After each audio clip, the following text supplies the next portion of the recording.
식이치료하는 외과의사 송재현입니다. 저는 이제 식이요법에 대해서 많이 말씀드리면서 탄수화물, 지방, 단백질 정말 중요한 영양소에 대해서 얘기를 많이 했습니다. 오늘은 소량이지만 또 꼭 필요한 비타민에 대해서 한번 이야기해 볼게요. 비타민은 20세기를 지나서부터 저희들에게 알려지기 시작하고요. 또 분리돼서 발견이 되었습니다.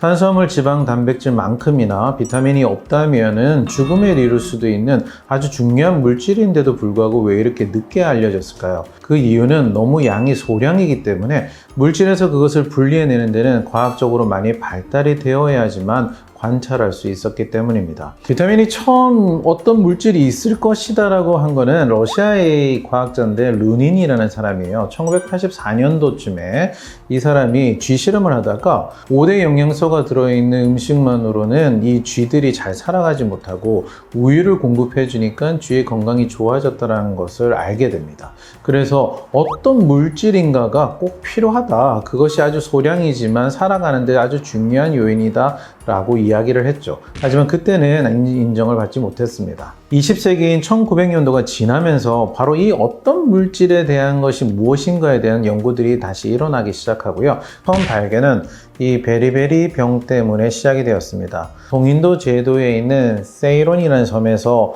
베리베리란 말 뜻은 나는 아무것도 할 수 없다 이런 무기력증을 나타내는 말이었대요. 그런데 이 베리베리 병이 뭐냐면 바로 비타민 B1이라는 티아민이 결핍되게 되면 에너지 대사가 제대로 일어나지 못해서 근육이 위축이 오기도 하고 다리에 근육이 빠져나가고 마지막에는 심부전이 생겨서 사망하게도 되는 병이었습니다. 어쨌든 무력증이 올 만큼 아무것도 할 수 없는 병이었던 거죠. 나중에는 이 죄수들을 상대로 에이큼이라는 의사가 실험을 하게 되었었는데요.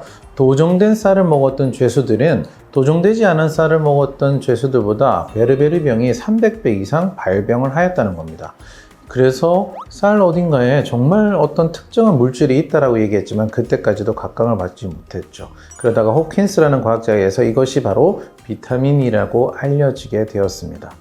이 비타민이라는 이름은 어떻게 지어지냐면요. 1911년도에 바로 풍크라는 과학자가 명명을 하게 되었는데요.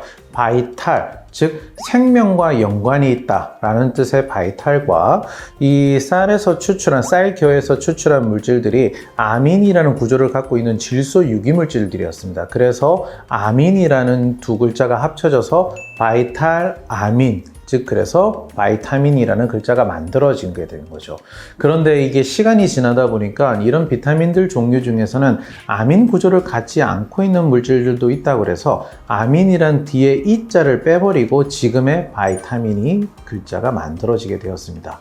어쨌든 이 글자를 본다면 생명을 유지하는 데 꼭 필요한 물질이라고 보셔야 되겠습니다. 바이타민은 이름이 되게 여러 가지가 있죠. 비타민 A, B, C, D 이렇게 되어 있고요. 또 비타민 B는 그 안에도 여러 가지 물질들이 또 있습니다. 그래서 비타민 군이라고 얘기도 하기도 하죠. 그런데 저희들이 비타민 C 같은 경우는 또 아스코르빈산이라고 하기도 하고요. 비타민 B1 같은 경우는 티아민이라고 얘기도 하기도 합니다.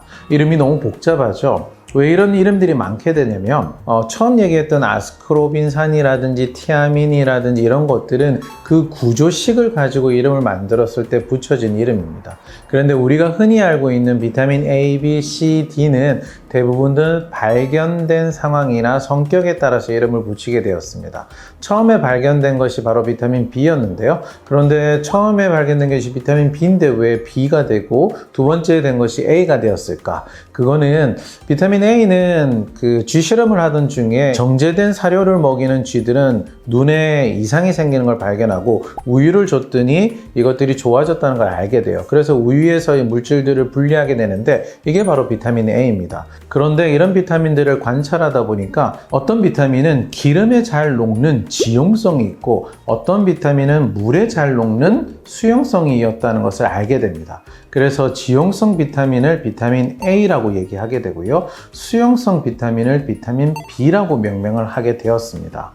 그래서 처음에 A, B가 먼저 정해지고 난 다음에는 발견 순서에 따라서 비타민 C, 비타민 D, 비타민 E 이런 식으로 이름이 명명되게 되었습니다. 그래서 저희들이 흔히 알고 있는 이 A, B, C, D에 대한 비타민 이름이 정해지게 된 거죠.